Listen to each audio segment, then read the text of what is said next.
Hello बच्चों, welcome back to our YouTube channel billion education where we aim to reach and teach billions of population.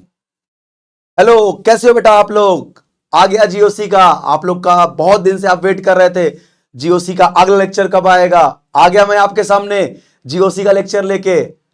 Start करना है आज। आज हम कुछ तड़क भड़क चीजें पढ़ने वाले हैं। सर क्या किसी भी फंक्शनल ग्रुप में कितने मिनिमम कार्बन होते हैं जिसमें वो होमोलॉगस सीरीज स्टार्ट होती है। बॉइलिंग पॉइंट कैसे कंपेयर करते हैं ऑर्गेनिक कंपाउंड का। एन क्या होता है, आइसो प्रीफिक्स कब यूज करते हैं, नियो प्रीफिक्स कब यूज करते हैं। Then we will start IUPAC. एकदम तैयार हैं आप लोग? जुड़ जाइए मेरे साथ, बिल्कुल वाईफाई टेक्नोलॉजी की तरह। हमारी और आपकी एनर्जी बिल्कुल सिंक्रोनाइज होनी चाहिए। एकदम जोश में रहना है, पढ़ना है, फिर आज कंसेप्ट का धुआं धुआं उड़ाएंगे जीओसी का। तैयार हैं आप लोग? स्टार्ट करें। कोई भी और टैब नहीं खोलना है, इंस्टाग्राम स्नैपचैट सब बंद। अब सीधे आपकी स्क्रीन पे केवल ये वीडियो चलना चाहिए। स्टार्ट करते हैं, लेट्स स्टार्ट। आइए, जीओसी का लेक्चर नंबर 6। यस, आज का बेटा अपना है हॉट टॉपिक चुना है अपने। How many carbon, how many minimum carbon atoms are required are present in first member of following homologous series. बड़ा बढ़िया क्वेश्चन आता है बेटा यहां से कि आपसे पूछेगा ईथर बनने के लिए मिनिमम कार्बन कितने से ईथर की शुरुआत होती है, एल्डिहाइड की शुरुआत कितने कार्बन से होती है, अगर मुझे कीटोन की शुरुआत करना है तो कितने कार्बन मिनिमम कार्बन चाहिए कीटोन के लिए। तो क्वेश्चन के तौर पे मैं इस कंसेप्ट को क्लियर करूंगा आपके सामने। How many minimum carbon atom are present in first member of following homologous series. तैयार हो बिल्कुल? चलिए देखिए, मैंने एक टेबल ड्रॉ किया है बेटा। इधर मैंने लिखा है बेटा सीरीज। अगर आप ध्यान से देखें तो इधर हमने क्या लिखा है, सीरीज। फिर ये फंक्शनल ग्रुप हमने लिखा है, ठीक है। फिर हमने क्या लिखा है, फंक्शनल ग्रुप। फिर उसके फर्स्ट मेंबर कौन सा बनेगा और मिनिमम नंबर ऑफ कार्बन कितने चाहिए, ठीक है। तो देखिए, अगर आप ध्यान से देखिए बेटा, अगर मैं आपके सामने बात करूं एल्केन, पहला क्या है, एल्केन। एल्केन को, एल्कीन को, एल्काइंस को बेटा आईयूपीएसी पहली बात तो फंक्शनल ग्रुप एज्यूम नहीं करता। क्लियर? तो ये कोई फंक्शनल ग्रुप नहीं है एल्केन। लेकिन आपको पता है एल्केन की शुरुआत तो एक कार्बन से हो जाती है, मीथेन CH4। तो मैंने लिखा फर्स्ट मेंबर क्या है एल्केन का, देखो मीथेन। फर्स्ट मेंबर क्या है, मीथेन, ठीक है। और उसके लिए आपको देखो मिनिमम कार्बन कितना चाहिए, देखिए एक कार्बन, बराबर। एक कार्बन से आपका एल्केन की बेटा शुरुआत हो जाती है, यानी एल्केन का फर्स्ट मेंबर है मीथेन और एक कार्बन से उसकी शुरुआत हो जाती है। एल्कीन, अब आपको पता है बेटा एल्कीन में डबल बॉन्ड होता है। तो जरा ये देखिए कि सर एल्कीन के लिए मिनिमम कार्बन कितना है। अब बेटा ये बताओ, अगर मैं यहां बेटा डबल बॉन्ड लिखूं, तो अगर मैं बेटा डबल बॉन्ड लिखूंगा तो आप खुद बताओ, इस डबल बॉन्ड से मैं दो कार्बन तो कम से कम लगाऊंगा ही। एक कार्बन डबल बॉन्ड के इधर, एक कार्बन डबल बॉन्ड के इधर। यानी अगर डबल बॉन्ड लगाना है तो ये जो डबल बॉन्ड है, एक इधर कार्बन एक इधर कार्बन, तो एल्कीन की शुरुआत दो कार्बन से हो जाती है। तो देखिए एल्कीन डबल बॉन्ड है, फर्स्ट मेंबर देखिए इथीन, दो कार्बन से स्टार्ट हो गया। यानी एल्कीन की शुरुआत कितने कार्बन से हो जाती है, दो कार्बन से। यानी एल्कीन के लिए मिनिमम कार्बन रिक्वायर्ड 2। क्लियर? अगला आता है एल्काइन। फिर वही बात, सर एल्काइन में क्या होगा, तो भाई एल्काइन में कम से कम एक ट्रिपल बॉन्ड होता है। तो एक ट्रिपल बॉन्ड बनाया बेटा। अब एक ट्रिपल बॉन्ड बनाया तो इधर भी कार्बन लगाऊंगा, इधर भी कार्बन लगाऊंगा। इसका मतलब एल्काइन को भी बनाने के लिए मिनिमम दो कार्बन चाहिए। तो देखो एल्काइन की शुरुआत भी दो कार्बन से हो जाती है, जिसका फर्स्ट मेंबर आप देख रहे हो एसिटाइलिन है। तो एल्काइन की भी शुरुआत कितने कार्बन से हो गई, दो कार्बन से। तो एल्कीन के लिए भी जो मिनिमम कार्बन रिक्वायर्ड है बेटा वो दो। एल्काइन के लिए बेटा कितने कार्बन रिक्वायर्ड है, दो। समझते जाना विधिवत आसानी से एकदम। अब आता देखो अल्काडाइइन। अल्काडाइइन, सर अल्का कोई लड़की का नाम है? अरे नहीं है, अल्काडाइइन। अल्काडाइइन यानी क्या बोल रहा है बेटा, डाइइन, दो डबल बॉन्ड। अब दिमाग लगाना कि सर दो डबल बॉन्ड अगर लगाना है तो कितने कार्बन का एल्काडाइन बनेगा। तो एक मेरी बात को बहुत ध्यान समझना बेटा, एल्काडाइइन, चलिए क्या बोल रहा है, डाइइन, 2 डबल बॉन्ड लगाना है, दिमाग लगाओ। हमने एक डबल बॉन्ड ऐसे बना लिया, एक डबल बॉन्ड ऐसे बना लिया, डबल बॉन्ड इधर भी कार्बन हो जाएगा, इधर भी कार्बन हो जाएगा, इधर भी कार्बन हो जाएगा। तो क्योंकि आप वैलेंसी पूरा करना चाहो तो 2 बॉन्ड बनाया है तो बेटा 2 हाइड्रोजन, 4 बॉन्ड बन गया, 2 बॉन्ड बनाया है तो 2 हाइड्रोजन। यानी एल्काडाइइन में 2 डबल बॉन्ड होंगे, फंक्शनल ग्रुप। फर्स्ट मेंबर आप ये देखिए एलीन, तो मिनिमम कार्बन कितने होंगे एल्काडाइन बनाने के लिए, 3, ये ध्यान रखना है। एल्काडाइन के लिए कितने कार्बन मिनिमम होंगे बेटा, 3। अब देखो क्या है, एल्कीन आइन, इन आइन, इन आइन का मतलब बेटा क्या, डबल बॉन्ड भी ट्रिपल बॉन्ड भी, इन आइन, एक डबल बॉन्ड एक ट्रिपल बॉन्ड। अब सोचो, अगर मैं, दिमाग लगाना, बहुत बढ़िया समझाऊंगा आपको कि कितने मिनिमम कार्बन होंगे इन आइन बनाने के लिए।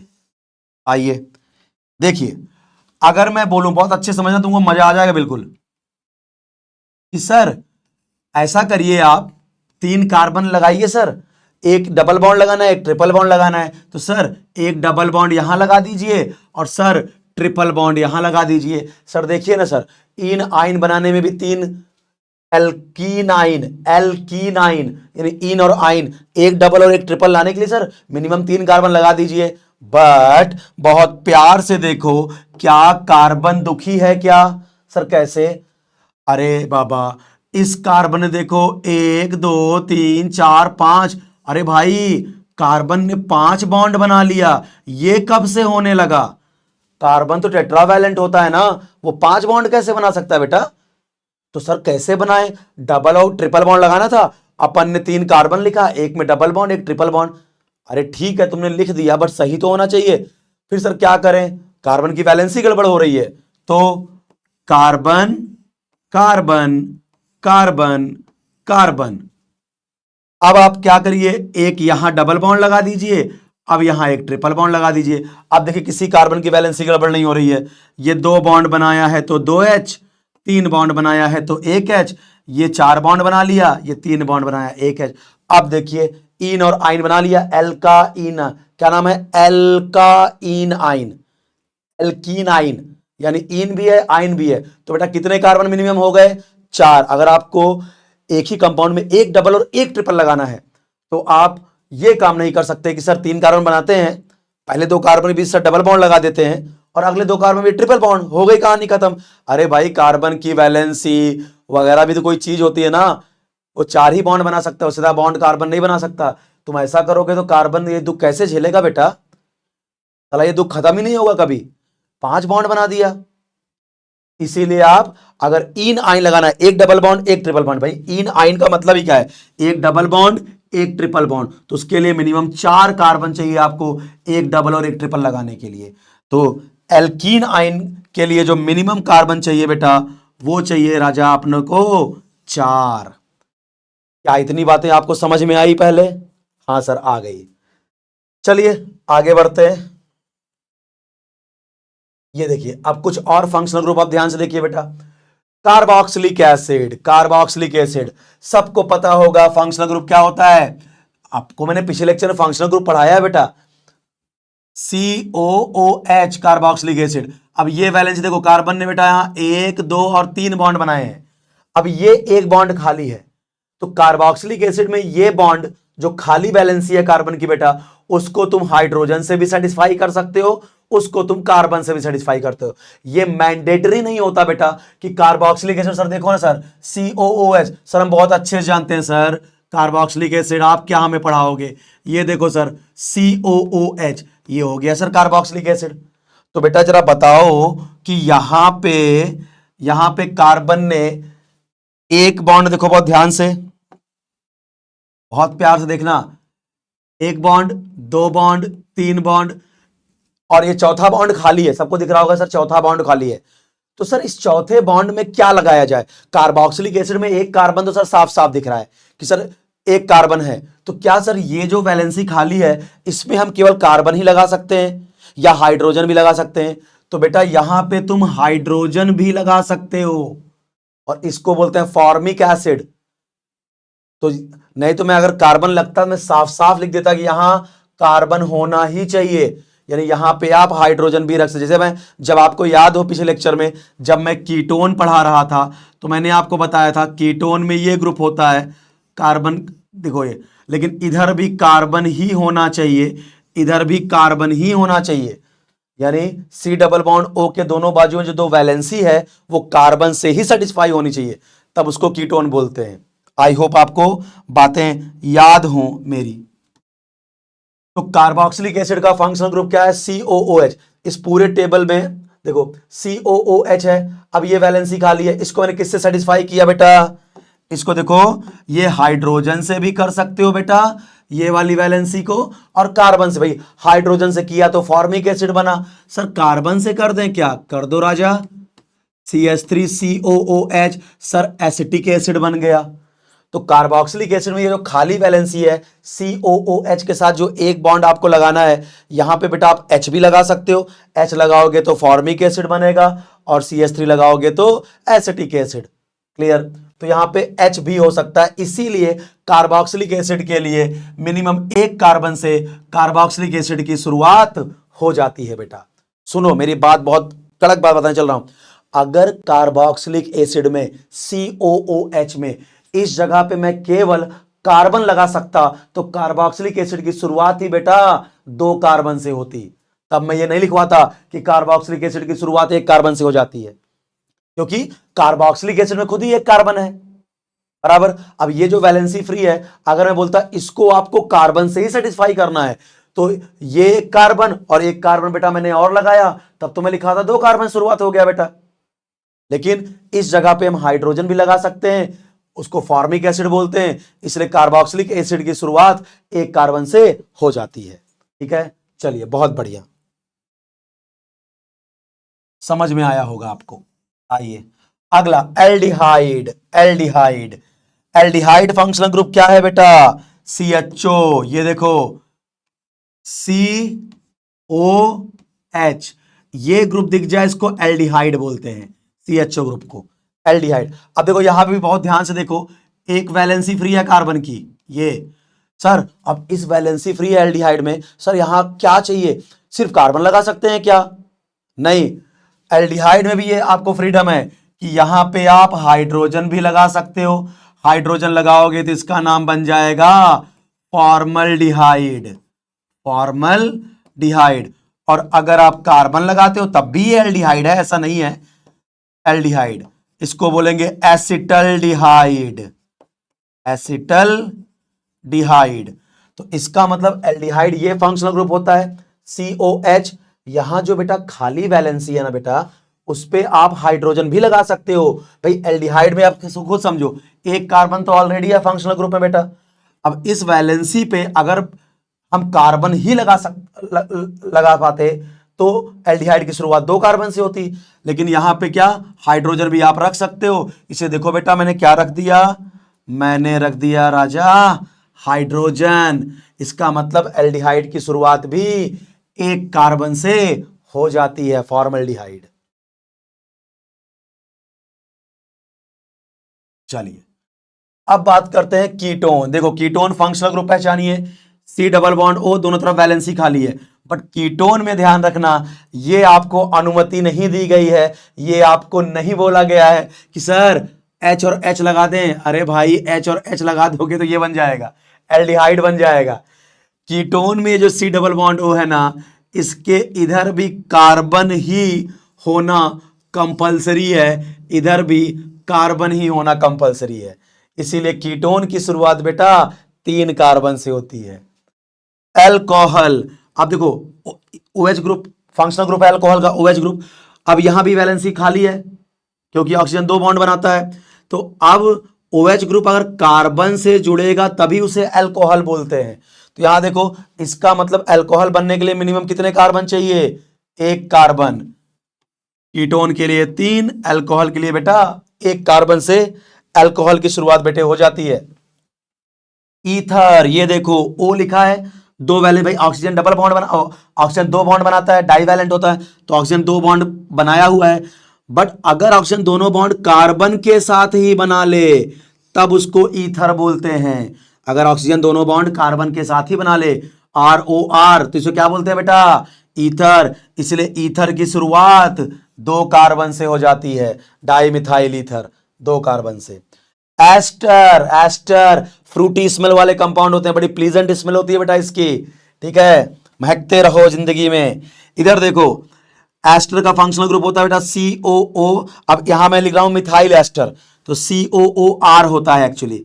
तो यहां पे ध्यान रखना, ये वैलेंसी हाइड्रोजन से भी हम सेटिस्फाई कर सकते हैं, बट ईस्टर के लिए जो पिछली बात आपको बताया था, आपको मैं याद दिला दूं,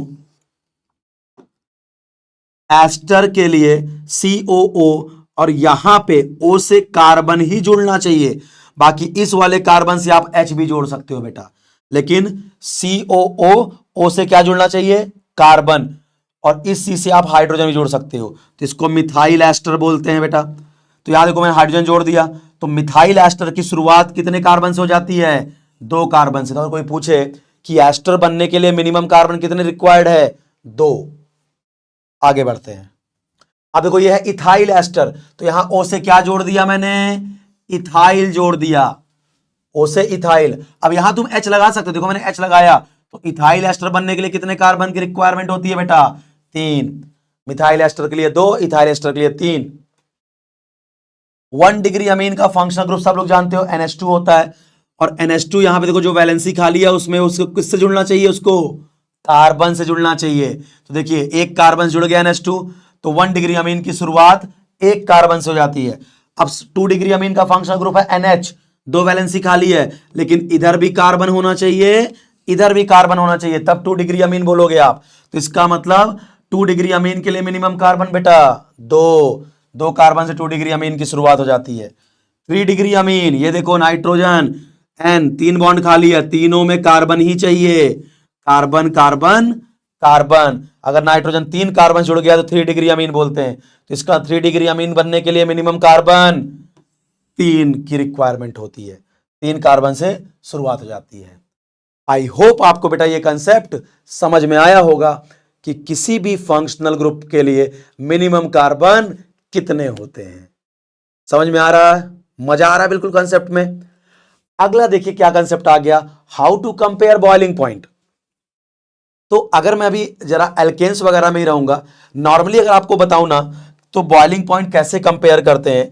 बॉइलिंग पॉइंट में 3 चीजें देखते हैं, क्योंकि अभी आप केमिकल बॉन्डिंग वगैरह 11th में नहीं पढ़े हो, इसीलिए अभी मैं आपको फोर्स ऑफ इंटरेक्शन वाले क्वेश्चन यहां नहीं कराऊंगा। अगर लेकिन आपको बता जरूर देता हूं कि बॉइलिंग पॉइंट बेटा कंपेयर करते सबसे पहले टाइप ऑफ इंटरेक्शन देखते हैं, यानी स्ट्रेंथ ऑफ इंटरमॉलिक्यूलर फोर्स, यानी वो जो मॉलिक्यूल जिन्हें तुम्हें बॉयल करना है बेटा, उसमें किस तरह का बॉन्ड है। स्ट्रेंथ ऑफ इंटरमॉलिक्यूलर फोर्स पहले कंपेयर करते हैं कि भाई वो उनमें आयनिक बॉन्ड है या कोवैलेंट बॉन्ड है या हाइड्रोजन बॉन्ड है या फिर वैंडरवाल बॉन्ड है, ठीक है, क्योंकि अभी आप बॉन्डिंग पढ़ोगे तब ये बात समझेगा। अगर स्ट्रेंथ सेम, मतलब type of intermolecular force same आ गया कि भाई सब में वैंडरवाल फोर्स ही है, तब boiling point directly proportional to molar mass होता है। ये मैं चेक करने का तरीका बता रहा हूं, मोलर मास होता है। और अगर मोलर मास सेम हो गया सब कंपाउंड का, तो boiling point directly proportional to surface area होता है, सरफेस एरिया होता है। तो अभी हम इन 2 पॉइंट से आपको क्वेश्चन कराएंगे, क्योंकि अभी अपन ने आपने 11th में स्टेट्स ऑफ मैटर या वैंडरवाल बॉन्ड, हाइड्रोजन बॉन्ड वगैरह पढ़ा नहीं होगा। आने वाले समय में जब चैप्टर स्टार्ट करेंगे एल्केन, एल्कीन, एल्कोहल्स, तो उनको भी कवर कर देंगे। तो देखिए मैंने क्या बोला, बॉइलिंग पॉइंट कैसे कंपेयर करेंगे, पहले देखेंगे क्या, इंटरमॉलिक्यूलर फोर्स। तो अभी मैं उस टाइप का क्वेश्चन ही नहीं लेके आ रहा हूं कि जहां सर इसमें सर हाइड्रोजन बॉन्ड आ गया कि आपने एल्केन के साथ सर अल्कोहल भी डाल दिया सर। अब अल्कोहल में तो H बॉन्डिंग होती है और बाकी एल्केन में वैंडरवाल बॉन्ड होता है। हम जानते हैं सर H बॉन्डिंग स्ट्रांग होती है वैंडरवाल बॉन्ड से, तो अल्कोहल को बॉयल करना एल्केन से ज्यादा मुश्किल है। बिल्कुल सही बोल रहे हो आप। लेकिन आज का क्वेश्चन क्या है, normally boiling point directly proportional to, पहले क्या चेक करें, मैं मान के चलूंगा आज के क्वेश्चन में कि इंटरमॉलिक्यूलर फोर्स सब में सेम है, जो भी मैं क्वेश्चन कराऊंगा उसमें मान के चलूंगा कि इंटरमॉलिक्यूलर फोर्स बेटा सब में सेम है। तो बॉइलिंग पॉइंट कैसे कंपेयर करोगे? पहला मोलर मास चेक करेंगे, जिसका मोलर मास ज्यादा उसका बॉइलिंग पॉइंट ज्यादा। If molar mass are same, अगर मोलर मास सेम आ गया तो boiling point directly proportional to surface area. आइए क्वेश्चन के थ्रू देखेंगे तो ज्यादा समझेगा। आइए देखिए, मैंने सारे एल्केन ले लिया कि जहां में intermolecular force, alkane non polar molecule होते हैं तो उनके बीच बेटा वैन डर वाल फोर्स ऑफ अट्रैक्शन होता है, जो कि वीकेस्ट फोर्स ऑफ अट्रैक्शन होता है। Arrange following compound in increasing order of boiling point. क्या बोल रहा है बेटा? इन कंपाउंड्स को इनके बॉइलिंग पॉइंट के ऑर्डर में अरेंज कर दीजिए। चलिए भाई, तो ये है मीथेन, ये है इथेन, ये है प्रोपेन। अपने को पता है क्या देखना है, सारे के सारे एल्केन है तो इंटरमॉलिक्यूलर फोर्स तो सब में सेम ही है, सब एल्केन है तो सब वैन डर वाल फोर्स से अट्रैक्ट होंगे। तो यानी मुझे क्या चेक करना है, किसका मोलर मास ज्यादा है। अब आपको पता है एक कार्बन 12 ग्राम का होता है, आप सब जानते ही हो। एक कार्बन का एटॉमिक मास कितना होता है? 12 ग्राम। और हाइड्रोजन का कितना होता है? 1 ग्राम। तो अगर मैं मीथेन का बेटा मोलर मास निकालूं, मोलर मास निकालने के लिए हम क्या करते हैं, उस मॉलिक्यूल में प्रेजेंट सारे एटम के एटॉमिक मास को ऐड कर देते हैं। तो मीथेन में देखो एक कार्बन है तो ये 12 ग्राम का हो गया, प्लस 4 हाइड्रोजन है तो 4 इंटू 1, यानी मीथेन 16 ग्राम का मॉलिक्यूल हो गया। दूसरा है इथेन, तो इथेन देखिए इसका मोलर मास निकालिए। कैसे निकालोगे? कितने कार्बन है बेटा? 2। एक कार्बन 12 ग्राम का होता है तो 2 कार्बन 2 इंटू 12 हो गया, प्लस एक हाइड्रोजन 1 ग्राम का होता है तो 6 हाइड्रोजन 6 ग्राम के हो गए, तो ये हो गया 24 और ये हो गया 6, कितना हो गया? 30 ग्राम। अब आता है प्रोपेन। आपको सबका मोलर मास, अभी देखो मैं पहली बार बता रहा हूं आपको बेटा, इसलिए मैं आपको मोलर मास निकाल के दिखा रहा हूं। अभी सिंपल आपको बता दूंगा कि क्यों मोलर मास निकालने का। अभी देखना आपको यहां पे इसका मोलर मास 3 कार्बन है तो 3 इंटू 12 ग्राम, ठीक है।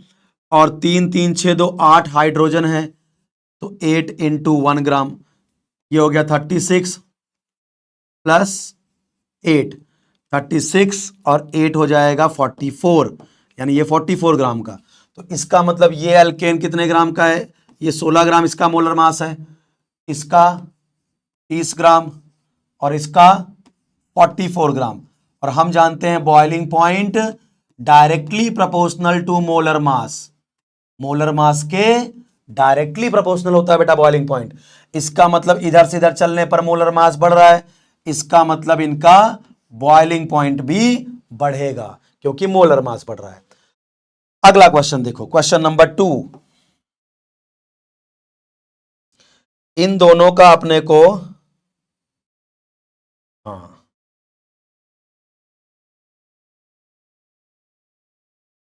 देखिए यहां देखिए,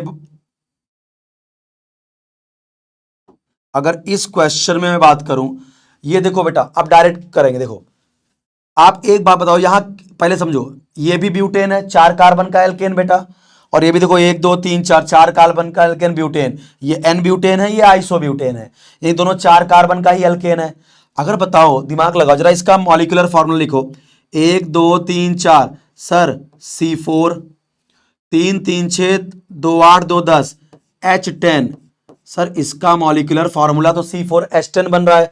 सर इस कंपाउंड में 4 कार्बन 10 हाइड्रोजन, नीचे वाले में देखो 1 कार्बन 2 कार्बन 3 कार्बन 4, तो नीचे वाले में बेटा 4 कार्बन 3 3 6 3 9 और 1 10, 10 हाइड्रोजन। दोनों का मॉलिक्यूलर फॉर्मूला सेम है तो इसका आंसर दोनों का मोलर मास भी सेम होगा। बराबर है भाई, इनके पास अगर 4 कार्बन है तो इसका मतलब इसका मोलर मास क्या होगा? 12 इंटू 4 प्लस 10 हाइड्रोजन है, एक हाइड्रोजन का मास 1 ग्राम होता है, तो ये हो गया 48 प्लस 10 58 ग्राम, यानी ये वाला भी 58 ग्राम का मॉलिक्यूल एल्केन, ये भी 58 ग्राम का, ये दोनों का मोलर मास क्या हो गया? सेम हो गया। तो सर ये था, ये भी ब्यूट एन ब्यूटेन और ये भी आइसोब्यूटेन। अब सर इनका मोलर मास तो सेम है क्योंकि मॉलिक्यूलर फार्मूला सेम है, तो मोलर मास भी सेम आएगा दोनों का। तो सर अब क्या करें बॉइलिंग पॉइंट में? तो मैंने क्या बताया था बेटा, बताओ कि जब भी मोलर मास सेम हो जाए तब boiling point directly proportional to surface area. गौर से देखना, क्या ये पहला वाला जो है, अगर मैं इसको ए बोल दूं, क्या ये जो पहला वाला है ये 4 कार्बन का स्ट्रेट चेन एल्केन है? हाँ सर। क्या दूसरे वाले में ब्रांचिंग हो गई? 4 कार्बन की है बट क्या ब्रांच आया? अब बताओ, कोई स्ट्रेट चेन है बेटा, और अगर उसमें मैं ब्रांचिंग करूंगा तो क्या सरफेस एरिया कम होता जाएगा? स्ट्रेट चेन का सरफेस एरिया ज्यादा होगा बेटा, स्ट्रेट चेन का सरफेस एरिया ज्यादा। अब तुम ब्रांचिंग करोगे सरफेस एरिया कम, और ब्रांचिंग करोगे सरफेस एरिया और कम। तो जितना ज्यादा सरफेस एरिया उतना ज्यादा बॉइलिंग पॉइंट। तो क्योंकि दोनों का मोलर मास सेम हो गया तो अब बॉइलिंग पॉइंट को हम मोलर मास से कंपेयर नहीं कर सकते। अब जिसका सरफेस एरिया ज्यादा उसका बॉइलिंग पॉइंट ज्यादा। तो ए में 4 कार्बन का स्ट्रेट चैनल केन है, सरफेस एरिया ज्यादा है। बी में देखो ब्रांचिंग हो गई तो सरफेस एरिया कम हो गया। इसका मतलब बॉइलिंग पॉइंट का ऑर्डर बोलो, बॉइलिंग पॉइंट का ऑर्डर होगा ए का बॉइलिंग पॉइंट बी से ज्यादा होगा, ए का बॉइलिंग पॉइंट बी से ज्यादा होगा। आई होप आपको मेरी बातें समझ में आ रही हो। चलिए एक अगला क्वेश्चन देखिए, कंपेयर बॉइलिंग पॉइंट। क्वेश्चन क्या है बेटा? Compare boiling point. सबके सब हमने एल्केन ही दिए हैं आपको। चलिए बॉइलिंग पॉइंट कंपेयर करते हैं। बहुत ध्यान से देखो बेटा, पहले वाले को बहुत ध्यान से देखो। क्या ये 1 2 3 4 5, इसमें 5 कार्बन है C5, 3 2 5 2 7 2 9 और 3 12। तो पहले वाले एल्केन का जो मॉलिक्यूलर फॉर्मूला बन रहा है C5H12, यस। दूसरे वाले को देखो 1 2 3 4 5, 5 कार्बन, हाइड्रोजन 3 3 6 1 7 2 9 3 12, C5H12, इसका भी मॉलिक्यूलर फार्मूला बन रहा है। मैंने आपको molecular formula, bond line formula सब पढ़ाया है। अगर जिसको नहीं समझ में आ रहा है कि सर ये मॉलिक्यूलर फार्मूला क्यों है, तो जाके वो हमारा जीओसी की प्लेलिस्ट में जाए बेटा, हमारे चैनल को सब्सक्राइब कर लें, हमारी जीओसी की प्लेलिस्ट पढ़िए। आज 6ठा लेक्चर आ गया है बेटा, जीओसी लेक्चर नंबर 1 2 3 4 5 देखोगे आप बिल्कुल परफेक्ट हो जाओगे। तो हो सकता है कुछ कोई आज पहली बार मेरा वीडियो देख रहा हो, यार ये मॉलिक्यूलर फार्मूला क्या बात कर रहे हैं सर, कुछ समझ नहीं आ रहा है। तो पहले आप हमारे प्लेलिस्ट में जाइए, हमारे चैनल को सब्सक्राइब करिए, बेल आइकन को दबाइए और जीओसी की प्लेलिस्ट में जाके जीओसी का आनंद उठाइए। पिछले सारे लेक्चर देख लेंगे तो आपको ये सब बिल्कुल लगेगा अरे यार ये तो हलवा है, कुछ नहीं है, खाओ आराम से। आइए इसमें जरा तीसरे में देखिए कितने कार्बन, 1 2 3 4 5, यानी ये भी C5, हाइड्रोजन 3 3 6 3 9 3 12, H12, यानी तीनों C5H12 है, यानी तीनों पेंटेन है। इसका मतलब मॉलिक्यूलर फार्मूला अगर सेम है तो पक्का इनका मोलर मास सेम होगा, इनका मोलर मास सेम होगा क्योंकि सबका मॉलिक्यूलर, इसमें भी 5 कार्बन 12 हाइड्रोजन, इसमें भी 5 कार्बन 12 हाइड्रोजन, तो सबका मोलर मास सेम आएगा। तो अब सर बॉइलिंग पॉइंट कैसे कंपेयर करें? तो बेटा अगर मोलर मास सेम हो गया है तो बॉइलिंग पॉइंट डायरेक्टली, तो सबसे पहले मोलर मास चेक किया करो। पहले मोलर मास, अगर मोलर मास सेम हो जाए तब सरफेस एरिया।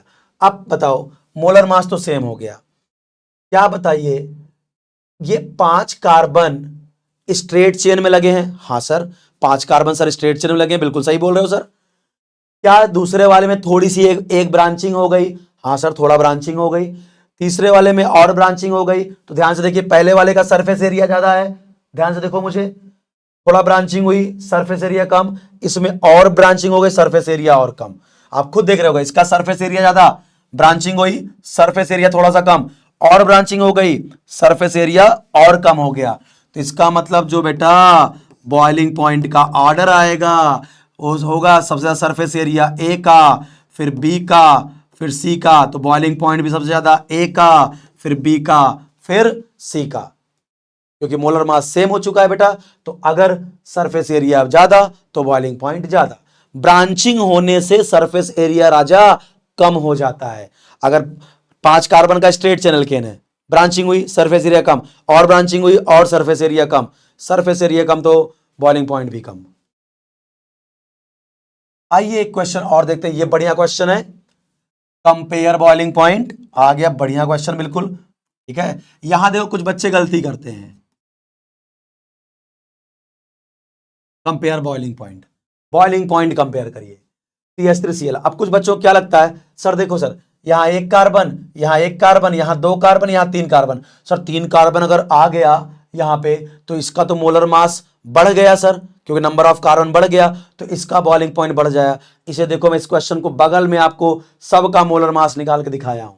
CH3Cl देखो, एक कार्बन था 12 ग्राम का, तीन हाइड्रोजन हो गए 3 ग्राम के, और एक क्लोरीन का एटॉमिक मास है 35.5।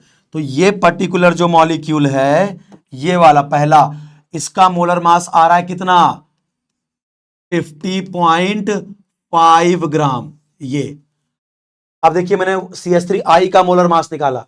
एक कार्बन है बेटा 12 ग्राम, तीन हाइड्रोजन 3 ग्राम का हो गया, एक आयोडीन का एटॉमिक मास होता है 127 ग्राम। तो CH3I का मोलर मास भाई आयोडीन का जो एटॉमिक मास होता है 127 ग्राम होता है एक आयोडीन। तो इसका मोलर मास निकाला तो क्या आ गया, 142 ग्राम। अब CH3CH2I का मोलर मास निकाला, दो कार्बन थे तो 12 इंटू 2, पांच हाइड्रोजन थे 5 इंटू 1, एक आयोडीन था तो 127, कितना आया 156। तो इसका मोलर मास कितना आया बच्चा लोग, 156। और जब इसका निकाला, तीन कार्बन थे तो 12 इंटू 3, चार हाइड्रोजन थे तो यहां पे क्या, तीन दो पांच दो सात, सात हाइड्रोजन था 7 इंटू 1 प्लस एक क्लोरीन, कितना आया 66.5। तो इसका मोलर मास कितना आया 60। अब खुद देखो और बताओ किसका मोलर मास ज्यादा है। सर सबसे ज्यादा तो हमको सी का दिख रहा है मोलर मास। तो भाई, तो boiling point directly proportional to molar mass. तो बॉइलिंग पॉइंट क्या, सी का सबसे ज्यादा।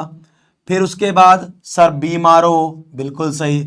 फिर उसके बाद सर डी मारो, बिल्कुल सही। फिर ए। इस तरह से कंपेयर करते हैं बेटा बॉइलिंग पॉइंट। आई होप आपको बातें समझ में आ रही होंगी मेरी, कि पहले अपन देखेंगे मोलर मास, अगर मोलर मास सेम हो गया तो boiling point directly proportional to surface area. समझ में आ रहा है बेटा। चलिए, अब आता है इसके बाद बॉइलिंग पॉइंट कंपेयर करने में सम इंपॉर्टेंट टर्म। कुछ इंपॉर्टेंट टर्म बेटा अपने को यहां पे पढ़ना है, कि जैसे जेमिनल कब यूज करते हैं बेटा, विसिनल कब यूज करते हैं, प्रीफिक्स एन कब यूज करते हैं, नॉर्मल, आइसो कब यूज करते हैं, नियो कब यूज करते हैं। तो देखो, जेमिनल बेटा क्या होता है, टर्म जेमिनल कब यूज होता है, अगर एक ही कार्बन पे दो आइडेंटिकल ग्रुप प्रेजेंट हैं तब हम उसको जेमिनल बोलते हैं। This term is used when two same group are present at same carbon, तब उसे हम क्या बोलते हैं, जेमिनल। और जेमिनल के लिए हम क्या यूज करते हैं, IDEN, आइडीन, इसके नाम के आगे आइडीन लगाते हैं। पहले आप जेमिनल समझो बेटा, आराम से देखो, क्या इस कार्बन पे दो आइडेंटिकल हैलोजन लगे हैं। अब देखो, ये भी आप बहुत प्यार से देखना बेटा, ये भी डाई हैलाइड है क्योंकि यहां दो हैलोजन लगे हैं। ये भी डाई हैलाइड है, यहां भी दो हैलोजन लगे हैं। ये भी डाई हैलाइड है, यहां भी दो हैलोजन लगे हैं।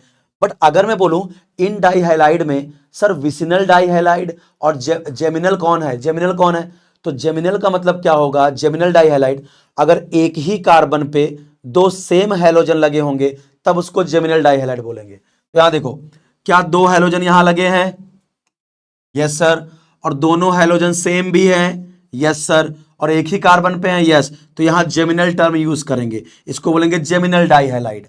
और जेमिनल के लिए हम यूज करते हैं, जेमिनल डाइहैलाइड का कॉमन नेम लिखते हैं बेटा एल्काइलिडीन हैलाइड। कैसे लिखते हैं, एल्काइलिडीन हैलाइड।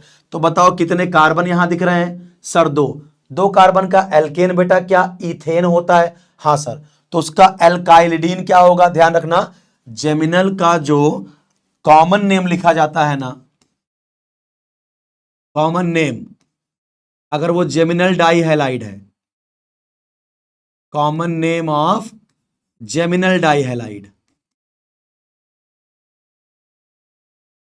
जेमिनल डाइहैलाइड, वो लिखा जाता है बेटा एल्काइलिडीन हैलाइड, एल्काइलिडीन हैलाइड, ऐसा लिखते हैं जेमिनल का कॉमन नेम एल्काइलिडीन हैलाइड। तो पहले तो ये इंश्योर करो कि ये जेमिनल है या नहीं। सर कैसे पता चलेगा? अगर एक ही कार्बन पे दो सेम ग्रुप लगे हैं तब जेमिनल। क्या इस कार्बन पे दोनों क्लोरीन लगे हैं एक ही कार्बन पे, तो ये जेमिनल। हैलाइड है तो जेमिनल डाइहैलाइड। नाम सर जेमिनल का कॉमन नेम एल्काइलिडीन। कितने कार्बन है बेटा? दो। तो दो कार्बन का एल्केन क्या होता है? इथेन। तो एल्काइलिडीन क्या होगा? इथाइलिडीन। तो नाम हो गया इथाइलिडीन डाइक्लोराइड भी लिखोगे तब भी सही हो, और तुम इथाइलिडीन क्लोराइड भी लिखोगे तब भी सही हो। अच्छा नेक्स्ट क्वेश्चन, क्या ये जेमिनल है? सर एक कार्बन पे दो ग्रुप तो लगे हैं बट दोनों हैलोजन या दोनों ग्रुप डिफरेंट है। हमने यहां एक बात को देखो, बहुत इंश्योर करता हूं आपके सामने कि बहुत बच्चे कंफ्यूज होते हैं, कंफ्यूजन नहीं करना है। टू सेम ग्रुप, अगर एक ही कार्बन पे दो सेम ग्रुप लगे हैं तभी जेमिनल यूज करते हैं। तो यहां एक कार्बन पे दो हैलोजन तो लगे हैं बट दोनों हैलोजन सेम नहीं है, इसलिए इसको हम जेमिनल डाइहैलाइड नहीं बोल सकते। हां इसको हम डाइहैलाइड्स बोलेंगे बट जेमिनल नहीं बोल सकते। ये डाइहैलाइड तो है बट जेमिनल नहीं है। चलिए लास्ट वाले में बताइए, क्या ये जेमिनल है? हाँ सर, एक ही कार्बन पे दो सेम हैलोजन लगे हैं, सेम ग्रुप लगे हैं, यानी यहां आप जेमिनल बोल सकते हो। दोनों क्या हैं? Bromine and bromine. सर ये डाइहैलाइड भी है, हम बोलेंगे हाँ भैया है। सर ये जेमिनल डाइहैलाइड भी है, मेरे को बिल्कुल सही बोल रहे हो, एक ही कार्बन दोनों सेम हैलोजन है तो जेमिनल। चलिए सर कॉमन नेम बता दीजिए। एल्काइलिडीन हैलाइड। कितने कार्बन दिख रहे हैं यहां पे? सर तीन। तीन कार्बन का एल्केन याद करो सर, प्रोपेन। तो तीन कार्बन का एल्काइलिडीन बनाओ, प्रोपाइलिडीन। तो नाम हो गया प्रोपाइलिडीन डाइब्रोमाइड भी लिख सकते हो, प्रोपाइलिडीन ब्रोमाइड भी लिख सकते हो। हे समझ में आ रहा है कि नहीं तुम लोग को? ये जो बक रहा हूं मैं, बक बक बक बक किए जा रहा हूं। चलिए तो आपको बेटा जेमिनल समझा, समझते चलिए, समझना बहुत इंपॉर्टेंट है बेटा, ठीक है? नहीं समझोगे तो मजा वजा नहीं आएगा, फिर कैसे कंसेप्ट का धुआं धुआं उड़ाओगे फिर जीओसी में, बाद में बोलोगे अरे सर कितना बोरिंग पढ़ा रहे थे।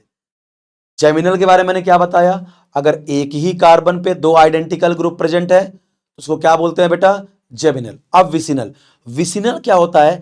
देखो विसिनिटी का मतलब होता है बेटा पड़ोसी, तुम्हारा पड़ोसी कौन है, ठीक है? तो विसिनल डाइहाइड का मतलब if two same group present at adjacent carbon, अगर दो सेम ग्रुप आजू बाजू वाले कार्बन पे दिख गए तब उसको विसिनल बोलते हैं। देखिए this term is used when two same group, when two same group present at adjacent carbon, अगर दो सेम ग्रुप आजू बाजू वाले कार्बन पे लगे हैं तो उसको विसिनल बोलते हैं। जैसे देखो ये भी डाइहैलाइड है, हाँ सर, ये भी डाइहैलाइड है, हाँ सर, ये भी डाइहैलाइड है, हाँ सर, क्योंकि दो दो हैलोजन दिख रहा है तो डाइहैलाइड है। अब इसमें से मैं पूछ रहा हूं विसिनल कौन है, तो जरा देखो यहां पे क्या दो सेम हैलोजन एडजेसेंट कार्बन पे लगे हैं? हाँ सर, तो ये विसिनल हैलाइड हो गया, डाइहैलाइड। यहां पे भी एडजेसेंट कार्बन पे दो हैलोजन तो लगे हैं बेटा, बट दोनों हैलोजन सेम कहां लगे हैं? एक ब्रोमीन लगा है एक क्लोरीन लगा है, इसका मतलब ये विसिनल नहीं है, इस डाइहैलाइड को हम विसिनल नहीं बोल सकते। यहां पे देखो सर, इधर भी सर डाइहैलाइड तो है, दो हैलोजन लगा है, और सर दोनों हैलोजन सेम भी है, बट क्या दोनों हैलोजन आजू बाजू वाले कार्बन पे हैं क्या? नहीं सर, ये तो आजू बाजू का एक छोड़ के है, तो इसको भी मैं विसिनल नहीं बोल सकता।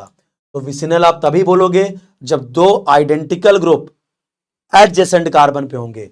अच्छा तो बात आती सर विसिनल डाइहैलाइड का कॉमन नेम कैसे लिखते हैं? विसिनल डाइहैलाइड का बेटा जो कॉमन नेम होता है, कॉमन नेम, वो हम लिखते हैं एल्काइलीन हैलाइड। कैसे लिखते हैं? एल्काइलीन हैलाइड। इसका कॉमन नेम लिखते हैं बेटा एल्काइलीन हैलाइड से। ये इसका कॉमन नेम कैसे लिखेंगे? एल्काइलीन हैलाइड से बेटा, ध्यान रखना। तो जैसे सर ये विसिनल है क्योंकि सर दो एडजेसेंट कार्बन पे सेम ग्रुप प्रेजेंट है, तो सर ये विसिनल हो गया। हाँ राजा, विसिनल तो है ही है। सर नाम एल्काइलिन हैलाइड, बेटा कितने कार्बन दिख रहे हैं बताओ? 2। सर 2 कार्बन का एल्केन क्या होता है?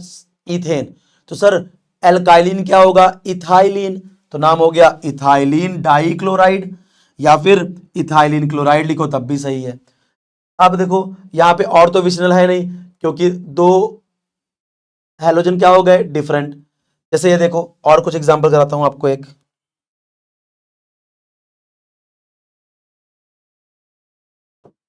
चलिए, जैसे मैं आपसे बोलूं कि क्या इसको जेमिनल या विसिनल बोलेंगे, क्या बताना? ओ,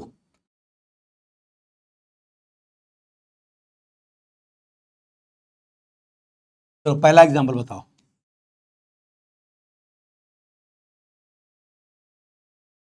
अगर मैं ऐसा कुछ लिखूं, ओ एच, ओ एच, तो क्या इसको जेमिनल डाइऑल बोल सकते हैं? भाई 2 अल्कोहल है, तो क्या डाइऑल 3 अल्कोहल होता है, ट्राइऑल।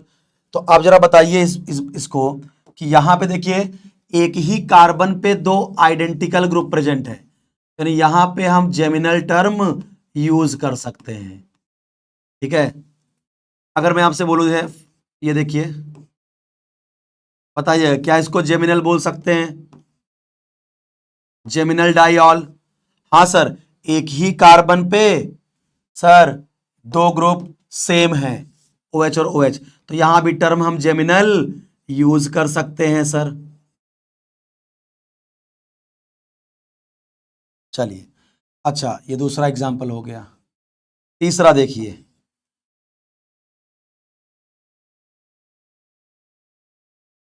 क्या इस डाइऑल को हम विसिनल डाइऑल बोल सकते हैं? हाँ सर, कैसे? सर देखिए ना, 2 सेम ग्रुप एडजेसेंट कार्बन पे चिपका हुआ है, तो इसको आप आराम से बोलिए विसिनल। इसको आप आराम से बोलिए विसिनल। क्लियर? बताइएगा।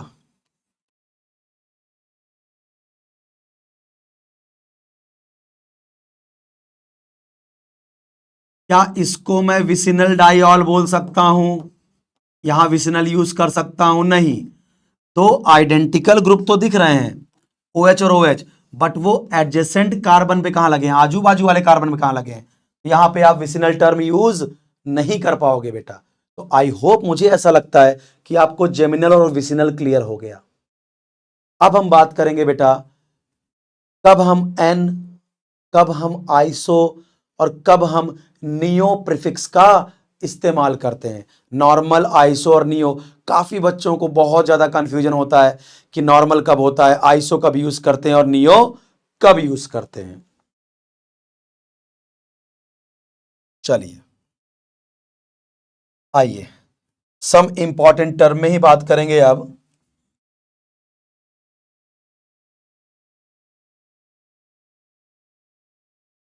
प्रीफिक्स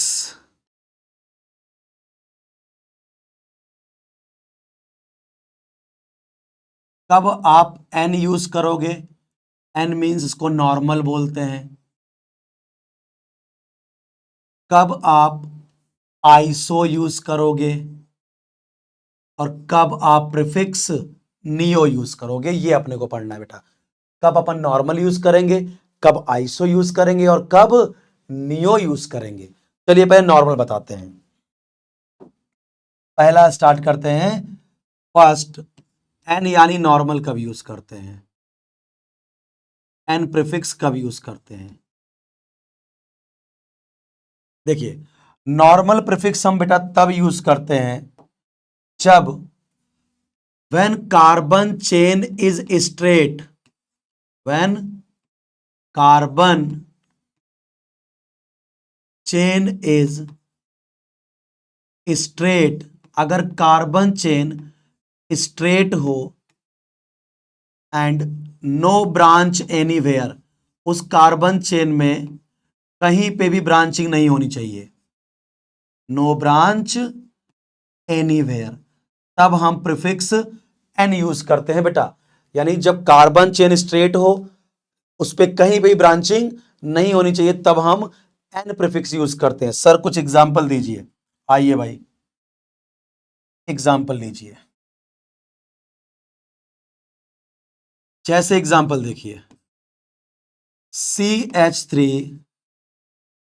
CH2 CH2 CH3, क्या ये 4 कार्बन का एल्केन ब्यूटेन है? हाँ सर ब्यूटेन है। क्या ये 4 कार्बन बेटा स्ट्रेट है, इसमें कहीं इन चारों कार्बन में कहीं ब्रांच नहीं है? हाँ सर नहीं है। तो यहां पे मैं प्रीफिक्स यूज करूंगा, इसको बोलूंगा एन ब्यूटेन। क्या लिखूंगा इसको? एन ब्यूटेन, ठीक है, नॉर्मल ब्यूटेन।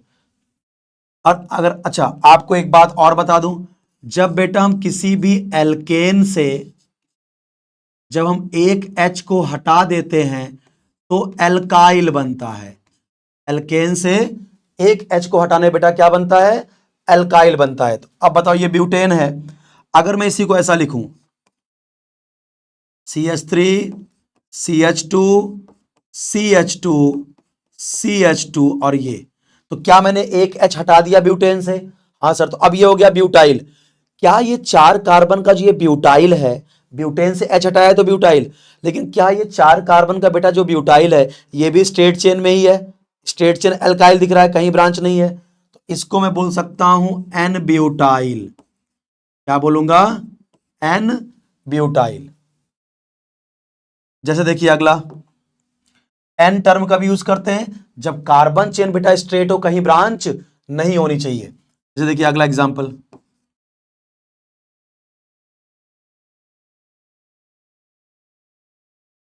ये अब देखिए ये क्या है? प्रोपेन। ये क्या है आपका?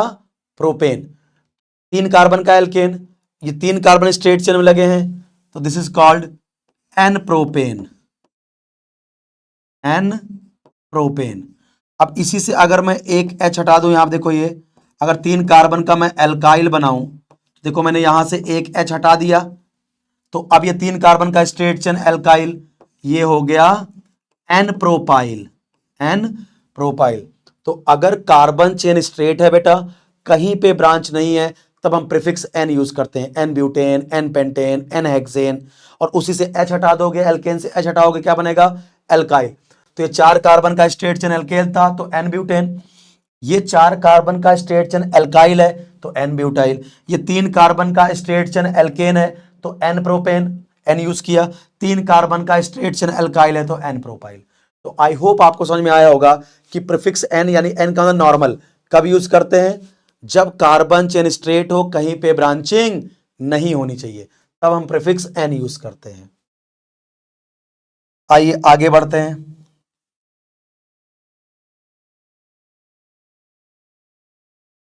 चलिए अब बात आती है बेटा आइसो कब यूज करते हैं?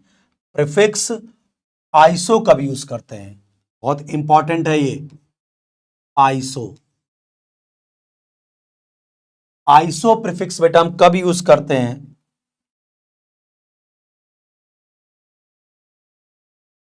when one isopropyl group present, when one isopropyl group is present at a time, isopropyl group present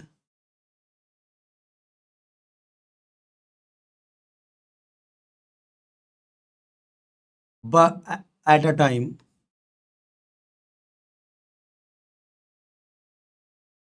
but no branch anywhere, no branch anywhere।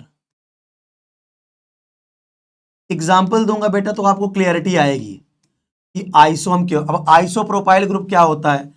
ये ग्रुप ध्यान से सब लोग समझ लें, CH3 CH CH3। अगर आपको आपके मॉलिक्यूल में ये ग्रुप एक बार कहीं दिख रहा है लेकिन इसके बाद कहीं और ब्रांच नहीं आना चाहिए, तब आप क्या यूज करोगे? आइसो। अगर ये आपको चीज दिख रहा है मॉलिक्यूल में एक बार, one of the isopropyl group present at a time but no branch anywhere, यानी आपको बेटा, आपके भी बहुत एग्जांपल देने वाला हूं, ध्यान रखना, एकदम परफेक्ट कर दूंगा आइसो में। आपको यह देखना है क्या आपके मॉलिक्यूल में एक बार ये ग्रुप दिखा? क्या CH3 CH3, लेकिन इसके आगे कहीं और फिर ब्रांचिंग नहीं होनी चाहिए। सर कुछ एग्जाम्पल दीजिए। आइए एग्जाम्पल से ही आपको समझेगा कि आइसो कब यूज करते हैं। आइए बहुत सारे एग्जाम्पल करेंगे, आपको मजा आएगा। एग्जाम्पल नंबर 1, जैसे देखिए CH3 CH CH3 और CH3, ये आ गया कंपाउंड। अब बहुत ध्यान से देखिए, क्या इस कंपाउंड में आपको एक बार ये CH3 CH3 दिखा? हाँ सर, ये देखिए, ये दिख गया। यानी if one isopropyl group present at a time but no branch anywhere, अब इसके बाद कहीं ब्रांच नहीं है तो हम इसको आइसो बोल सकते हैं। तो हमने इसको बोला आइसो। अब कितने कार्बन है, टोटल कार्बन कितने हैं इस एल्केन में? 1 2 3 4, तो इसका नाम हो गया आइसोब्यूटेन। क्या यूज हो गया? आइसोब्यूटेन। यानी आपको क्या दिखना चाहिए, पूरे कंपाउंड में एक बार CH3 CH3 आइसोप्रोपाइल ग्रुप एक बार दिखना चाहिए, ये वाला ग्रुप एक बार दिखना चाहिए। उसके बाद पूरे कार्बन चेन में कहीं ब्रांच नहीं आनी चाहिए। सर क्या बात करो, थोड़ा सा कुछ और इलेबोरेट करोगे? यस, जरा इधर देखो, जैसे मैं आपसे बोलूं CH3 CH CH3 CH CH3 CH3, क्या इसको हम आइसो प्रीफिक्स यूज कर पाएंगे? नहीं। रीजन? सर ये देखिए, एक बार आइसोप्रोपाइल ग्रुप दिखा बट उसके आगे की चेन में देखिए फिर से ब्रांचिंग आ गई। ठीक है, उसके आगे की चेन स्ट्रेट होनी चाहिए। यानी एक बार CH3 CH3 दिख जाए फिर सीधा स्ट्रेट चेंज आनी चाहिए, कहीं ब्रांचिंग नहीं होनी चाहिए। फिर से सर देखिए, यहां पे एक बार ये ग्रुप दिख गया लेकिन उसके आगे ही कार्बन चेन फिर से ब्रांच आ गई। इसका मतलब यहां पे आप आइसो नहीं बोल सकते। तो आइसो बोलने के लिए आपको क्या चाहिए बेटा? एक बार मॉलिक्यूल में CH3 CH3 आइसोप्रोपाइल ग्रुप एक दिखना चाहिए, उसके बाद कहीं ब्रांच नहीं होना चाहिए। आइए, अच्छा ये आइसोब्यूटेन है, अब यहीं से एक H हटा दो तो ये आइसोब्यूटाइल बन जाएगा। ऐसे देखो, ये आइसोब्यूटेन दिख रहा है, CH3 CH CH3 CH2, ये देखिए एल्केन से H हटाने पर एल्काइल बनता है, ये अपन ने बताया आपको। तो ये आइसोब्यूटेन है, इससे एक H हटा दिया। तो अब खुद देखिए, क्या आपको इसमें भी देखिए बहुत ध्यान से, एक बार आइसो ग्रुप दिख गया, आइसोप्रोपाइल ग्रुप, उसके बाद कहीं ब्रांचिंग नहीं है, तो इसका नाम हो गया आइसोब्यूटाइल। आइसोब्यूटेन से एक H हटाया तो आइसोब्यूटाइल। अगला एग्जांपल दिखाता हूं, समझिए अच्छे से। चलिए एग्जाम्पल नंबर 3 लेता हूं। CH3 CH CH3 CH2 CH3, ये देखिए 5 कार्बन का एल्केन है। अब मुझे सोच के बताओ, क्या इसको अब आइसो बोल सकते हैं? आइसोपेंटेन। भाई 1 2 3 4 5, 5 कार्बन का एल्केन है, आइसोपेंटेन। सर आपने बताया था कि एक बार आपको ये ग्रुप दिखना चाहिए, कहां गया भाई? सर एक बार फिर से लिख दो ना। लो भाई, आपकी फरमाइश पे लिख देता हूं। आपको क्या खोजना है? ये ग्रुप मॉलिक्यूल में बस एक बार दिखना चाहिए, उसके बाद कहीं ब्रांचिंग नहीं होनी चाहिए। देखो CH3 CH CH3, क्या ये ग्रुप आपको, ये ग्रुप आपको एक बार दिख गया? देखो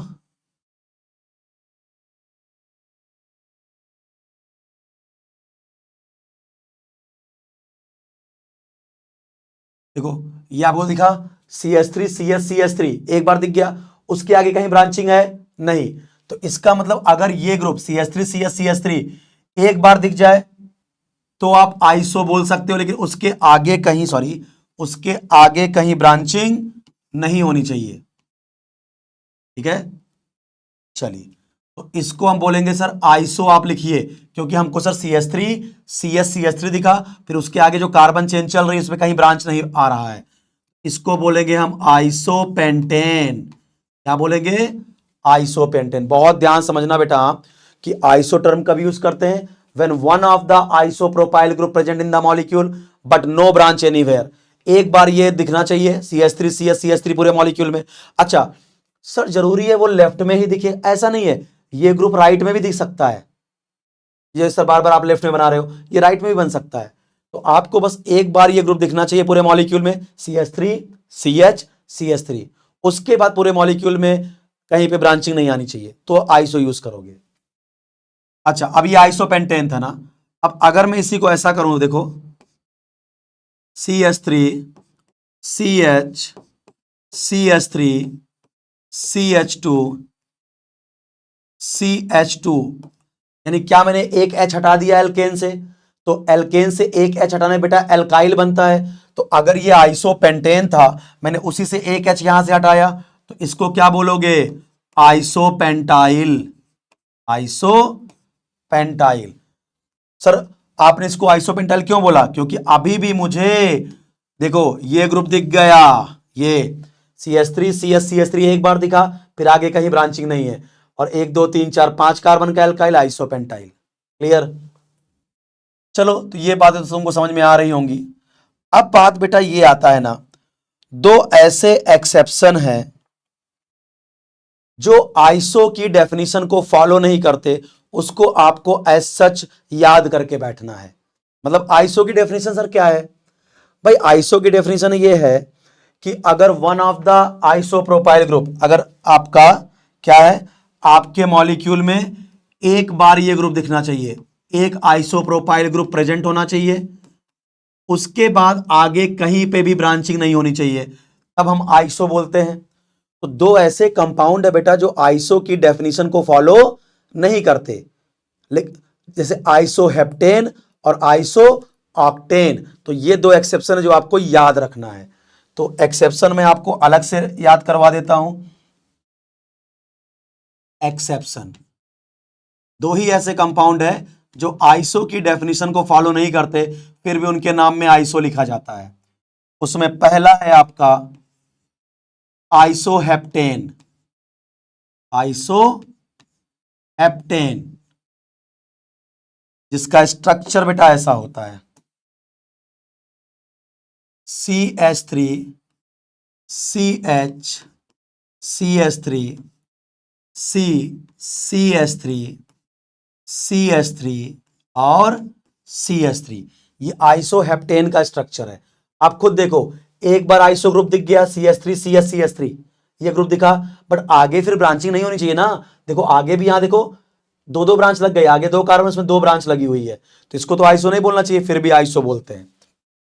तो दो ही ऐसे बेटा एग्जाम्पल हैं जो आइसो की डेफिनेशन को फॉलो नहीं कर रहे हैं, आइसोहेप्टेन। और आपको इसको याद करके भी बैठना है, क्योंकि एंट्रेंस में क्वेश्चन आता है आइसोहेप्टेन में डिग्री ऑफ कार्बन बताइए, तो क्योंकि जब आप लिख पाओगे तभी आप जान पाओगे यहां एक 1 डिग्री 4 डिग्री कार्बन भी एक होता है।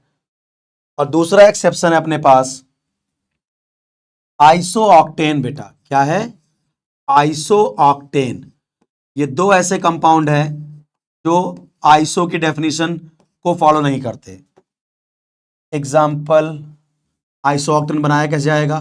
बिल्कुल इसको कॉपी करो, इस दो कार्बन के बीच में एक CH2 और डाल दो, बस कुछ ऐसा।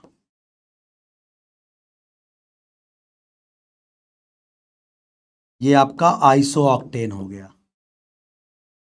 देखो 1 2 3 4 5 6 7 8, अब यहां भी देखो गड़बड़ हो रहा है।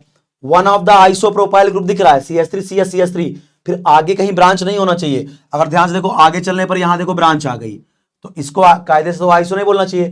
फिर ये दो एक्सेप्शन आप ध्यान रखेंगे, आइसोहेप्टेन और आइसो ऑक्टेन, जो आइसो की डेफिनेशन को फॉलो नहीं करते। ये बिल्कुल आपको याद होना चाहिए, आपको बनाना आना चाहिए दोनों को। इसके बाद अब अगला टर्म आता है बेटा आइसो के बाद, आइसो के बाद अगला आता है क्या आपका टर्म? नियो। क्या आता है आपका? नियो। सर नियो कब यूज करते हैं प्रीफिक्स नियो? तो उसके लिए है when one of the neopentyl group present at a time, when one neopentyl group, neopentyl group present at a time,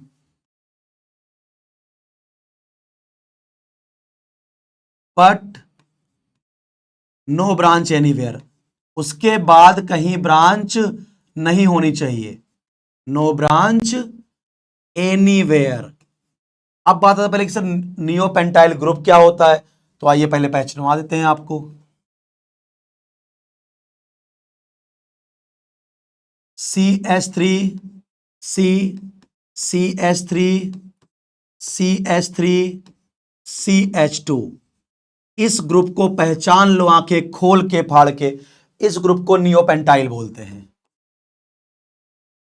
neopentyl. तो अगर पूरे मॉलिक्यूल में ये ग्रुप एक भी दिख गया, ठीक है, एक बार ये ग्रुप दिखना चाहिए लेकिन उसके बाद कहीं ब्रांच नहीं होनी चाहिए, तो उसको क्या बोलते हैं, नियो बोलते हैं। ठीक है, जैसे एग्जांपल देखिए,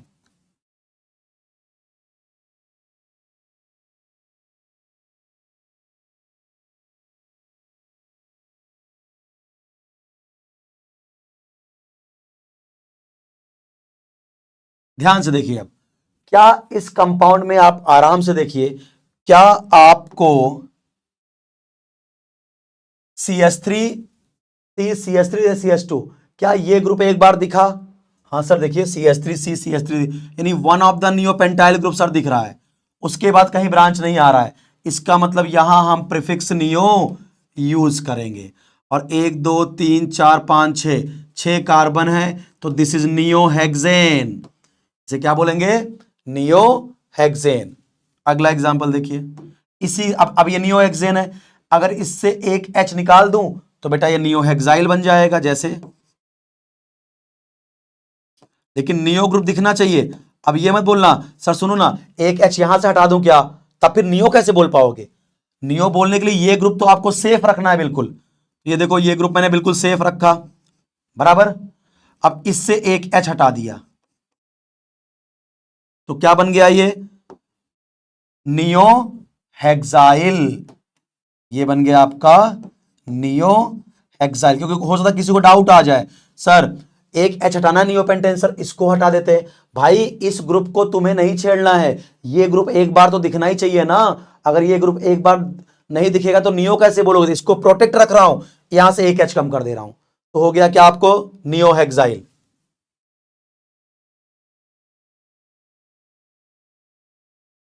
अगला देखिए, जैसे अब नियो नियो की बात कर रहा हूं, एग्जाम्पल और,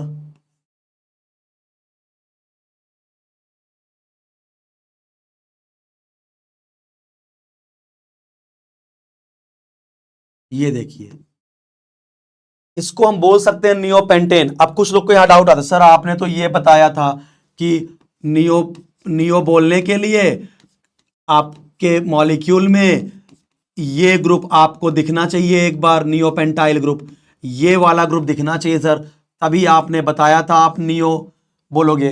तो भैया ये ग्रुप है सर, कहां है सर, CH3 दिख रहा है, C दिख रहा है, CH3 दिख रहा है सर, CH3 वहां तो CH2 है। अरे एक बात बताओ, क्या मैं इस CH3 को अगर मैं CH2 और H लिख दूं तो क्या कोई पाप लगेगा मुझे? CH3 तो हो गया ये, तो अब क्या ये ग्रुप दिख गया आपको? यस सर दिख गया, तो इसका मतलब ये क्या हो गया, नियो यूज कर सकते हैं। नियो कितने कार्बन है, 5, तो ये हो गया नियो पेंटेन, क्या हो गया, नियो पेंटेन। अब अगर बताओ इससे मैं अगर इस वाले H को गायब कर दूं, तो एल्केन से H हटाओगे तो एल्काइल बनेगा, तो अगर मुझे नियोपेंटाइल लिखना है मैं क्या करूंगा, ये ग्रुप मैं सेफ रखूंगा, क्योंकि इस ग्रुप से मैं कहीं से H हटाऊंगा तो मैं डेंजर में आ जाऊंगा, क्योंकि मुझे ये ग्रुप चाहिए ही चाहिए नियो बोलने के लिए, तो इसको बिल्कुल नहीं छेड़ूंगा, ये H हटा दूंगा। देखो CH3 C CH3 CH3 CH2, यही वाला H हटाया, क्योंकि मुझे ये अगर नियो बोलना है, नियो पेंटाइल बोलना है, अगर मुझे नियो पेंटाइल बोलना है तो इसको डिस्टर्ब नहीं करूंगा मैं। तो ये देखो, अब इसे क्या बोलेंगे बेटा, नियो पेंटाइल। ठीक है, नियो। भाई क्यों किसी को डाउट आ सकता है, सर एल्केन से H हटाने पर तो एल्काइल बनता है, तो ये मैं कहीं से H हटा दूं, तो भैया अगर तुमको नियो पेंटाइल बोलना है तो नियो ग्रुप तो तुमको चाहिए ना एक बार, तो इसको मत छेड़ो। तो देखो ये ग्रुप चाहिए, मैंने यहां से H हटा दिया। जैसे मुझे देखो जब नियोहेक्साइल बनाना था, देखो ये देखो ये नियोहेक्सेन था, नियोहेक्सेन। अब मुझे नियोहेक्साइल चाहिए, तो अगर मैं यहां से कहीं से H हटा दूंगा तो ये ग्रुप डिस्टर्ब कर दूंगा, तो यही ग्रुप मुझे एक बार नहीं मिलेगा। ये ग्रुप मुझे एक बार चाहिए, तो इसको मैंने कुछ नहीं किया, यहां से एक H हटा दिया, तो ये ग्रुप प्रोटेक्ट रहा, जिससे मैं नियो बोल सकता हूं। और एल्केन से एक H हटाया तो एल्काइल, तो नियोहेक्सेन से नियोहेक्साइल। बात क्लियर होता है? तो इस तरह से आज हमने बात किया बेटा किसकी किसकी। हमने आज आपसे बात किया बॉइलिंग पॉइंट कैसे कंपेयर करते हैं। हमने आज आपसे बात किया कि किसी भी फंक्शनल ग्रुप में मिनिमम कार्बन कितने होते हैं जहां से उस फंक्शनल ग्रुप की शुरुआत होती है। फिर हमने बात किया विसिनल कब यूज करते हैं, जेमिनल कब यूज करते हैं टर्म, एन कब यूज करते हैं, आइसो और नियो। आइसो और नियो बहुत अच्छे से समझ जाइएगा। देखो जैसे यहां पे कुछ बातें मैं एक बार फिर से रिवाइज कर दूं, इधर देखो। हाँ देखो, अब जैसे ये तो क्या था, इसको सर आपने आइसोब्यूटेन बोला। आइसो के लिए अपने मॉलिक्यूल में CH3 CH सर एक बार दिखना चाहिए। अब मुझे आइसोब्यूटेन से आइसोब्यूटाइल बनाना था, यानी मुझे आइसो चाहिए क्या, आइसो चाहिए, तो मैं ये ग्रुप को डिस्टर्ब नहीं करूंगा। देखो मैंने डिस्टर्ब नहीं किया इसको, यहां से H निकाल के ब्यूटेन से ब्यूटाइल बना दिया, बराबर। अगला देखो आइसोपेंटेन इसको, क्योंकि एक बार ये ग्रुप दिख गया उसके बाद कहीं ब्रांच नहीं, तो आइसो यूज करेंगे, तो ये आइसोपेंटेन। अब मुझे लिखना है आइसोपेंटाइल। अब सर आइसोपेंटाइल लिखना है, यानी आइसो तभी लिख पाऊंगा जब ये ग्रुप मेंटेन रखूं। देखो मैंने इसको मेंटेन रखा, तो मैंने क्या किया, यहां से एक H को निकाल दिया, क्या बन गया आपका आइसोपेंटाइल। तो आज हमने क्या क्या बात कर लिया बेटा, आइसो कब यूज करते हैं, एन कब यूज करते हैं, नियो कब यूज करते हैं। दो ऐसे कंपाउंड जो आइसो की डेफिनेशन को फॉलो नहीं करते फिर भी आइसो कहलाते हैं, इसको अलग से याद कर लीजिएगा, isoheptane and iso octane. Clear? अब इंट्रोडक्शन पार्ट अगर मैं आपसे बोलूं बेटा, तो आज 6 लेक्चर हो गया। हमने कम से कम 6.5-7 घंटे या उससे ज्यादा का भी लेक्चर हो गया जीओसी का, 6 लेक्चर। अभी हम आपको जीओसी का इंट्रोडक्शन पढ़ा रहे थे। अब हम जीओसी का टॉपिक स्टार्ट करेंगे IUPAC नॉमेनक्लेचर। अगले लेक्चर से आएंगे हम लोग IUPAC नॉमेनक्लेचर बेटा स्टार्ट करेंगे विधिवत, बहुत मजा आने वाला टॉपिक में। इंट्रोडक्शन हमने बहुत जबरदस्त तरीके से क्लियर किया, आपको कभी भी डाउट नहीं आएगा। बट IUPAC पर जब मैं पढ़ाऊं ना बेटा, तो प्लीज एक भी क्लास मिस मत करना, आपको बहुत मजा आएगा, ठीक है। और सारे वीडियोस को देखते रहिए, चैनल को जरूर सब्सक्राइब करो बेटा, ठीक है, क्योंकि बहुत बेहतरीन कंटेंट हम लोग आपको देंगे। आप इसके बाद जब क्वेश्चंस लगाओगे ना बेटा, जब अपन IUPAC में आपको पढ़ा दूंगा, जीओसी कंप्लीट पढ़ा दूंगा, आप खुद देखना आपके क्वेश्चन कैसे, एक क्वेश्चन 1 मिनट के अंदर कैसे निकलते हैं नीट और जेई के, फटाफट आप निकाल लोगे। आपको साफ साफ सीधे ऑप्शन दिखा रहे यार, हिमांशु सर ने तो ऐसे ही पढ़ाया था, फटाफट क्वेश्चन निकलेंगे। लेकिन एक भी वीडियो मिस मत करिएगा, सारे वीडियो को देखिए। आपको अच्छा लगे तो कमेंट करिए, कुछ अगर आपको लगे कि कुछ बातें नहीं समझ में आई तो आप कमेंट करके बताइए, हम अगले लेक्चर में आपसे वो बातें करेंगे, ठीक है। चलिए फिर मिलते हैं अगले लेक्चर में बेटा, तब तक के लिए गुड बाय, जय हिंद।